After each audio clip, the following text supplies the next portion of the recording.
भैया हम अमरजीत चौधरी हमारे चैनल को सब्सक्राइब लाइक शेयर कमेंट जरूर करो, प्यार आशीर्वाद जरूर हमारे चैनल के दब। फिर वो वीडियो लोग आबि रहा छन सबके बीच।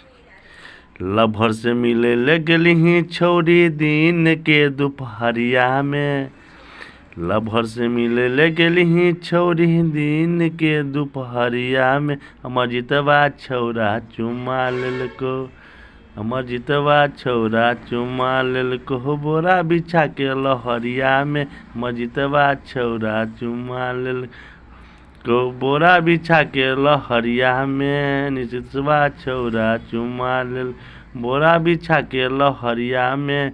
लभर से मिले ले गेली छौरी दिन के दोपहरिया में, लभर से मिले ले गेली छौरी दिन के दोपहरिया में। दीपिका छौरा चुमा लेलको बोरा बिछा के लहरिया में। दीपिका छौरा चुमा लेलको बोरा बिछा के लहरिया में। निशांता छौरा चुमा लेलको बोरा बिछा के लहरिया में। सिंगर अमरजीत चौधरी। चैनल को सब्सक्राइब लाइक शेयर कमेंट अहाँ सब जरूर कर दो। फिर नेक्स्ट वीडियो में मिल रहा है। प्रणाम भैया।